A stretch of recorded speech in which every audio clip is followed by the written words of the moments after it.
অনেক দিন আগের কথা, এক বনে বাস করত একটা বাঘ ও গাভী। তাদের মধ্যে ছিল বেশ বন্ধুত্ব। তারা সব সময় একে অন্যের বিপদে পাশে থাকত। বাঘের ছিল একটি নাদুস নুদুস বাচ্চা এবং গাভীর ছিল একটা বাছুর।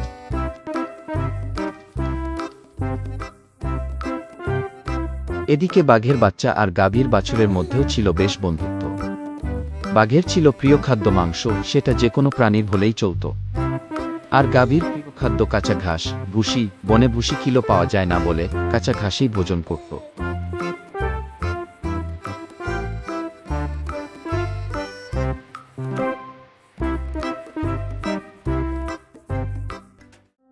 তবে গাভী জানত বাঘ তার চিরকালে শত্রু। তারপরও বাঘের সঙ্গে বন্ধুত্ব গড়ার কারণ হল, গাভীটা একদিন সিংহের সম্মুখীন হয়েছিল। ওই সিংহটা ছিল বৃদ্ধ, তাই বাঘ সিংহকে মেরে তার থেকে গাভীটিকে বাঁচিয়ে এনেছিল নিজের আহারের জন্য। তবে কি জানি কি ভেবে বাঘ গাভীটিকে না খেয়ে বন্ধুত্বের হাত বাড়িয়ে দিয়েছিল।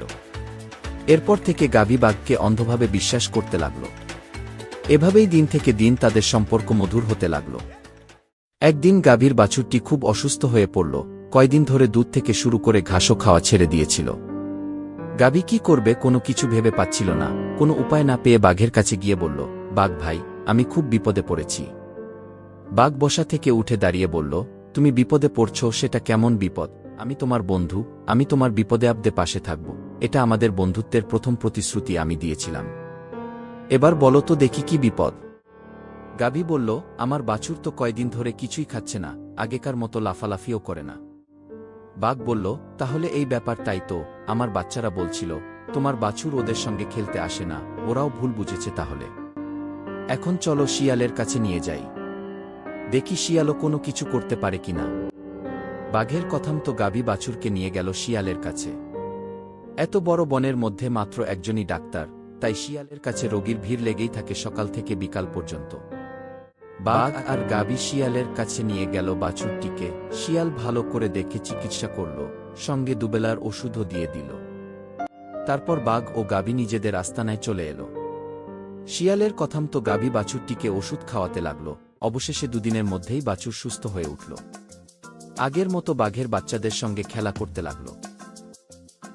গিয়ে গাভী কৃতজ্ঞতা প্রকাশ করলা। গাভীর মনে বাঘ আবার অনেকটা জায়গা দখল করল। হঠাৎ একদিন খবর এলো গাভীর বাবা অসুস্থ, তাই গাভীটিকে যেতে হবে তার বাবার কাছে।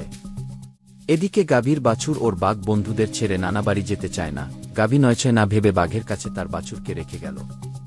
তারপর গাভী একাই বাবার বাড়ি চলে গেল। বাঘ তার বাচ্চাদের সঙ্গে খেলায় রেখে খাবারের খুঁজে চলে গেল। কিন্তু আজ কোনো খাবার পেল না। সেও ক্লান্ত হয়ে পড়েছিল, তাই শিকার করার মতো শক্তি গায়ে পাচ্ছিল না। তাই আজ খালি হাতে গুহায় ফিরল। বাচ্চারাও পেটের ক্ষুধায় কাতর হয়ে পড়েছিল। মায়ের শূন্য হাত দেখে জিজ্ঞাসা করল বাচ্চারা, মা খাবার কোথায়? বাঘ কোনো কথা না বলে গুহার বাইরে গেল।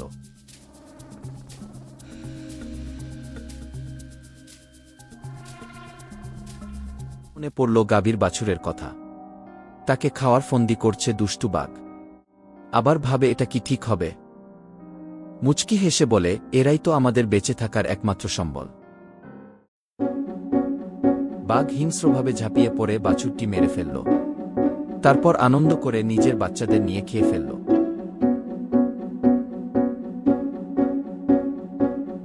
পরদিন গাভী এলো। গুহার কোথাও তার বাছুরকে দেখতে পেল না, এমনকি বাঘের বাচ্চাদের সঙ্গেও নেই। তাই গাভী বাঘের কাছে তার বাছুরের কথা জানতে চাইল।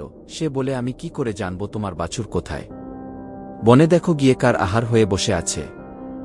গাভী বলে, তোমার কাছেই তো রেখে গিয়েছিলাম। বাঘ বিরক্ত হয়ে বলল, জানতে চাও তোমার বাছুর কোথায়?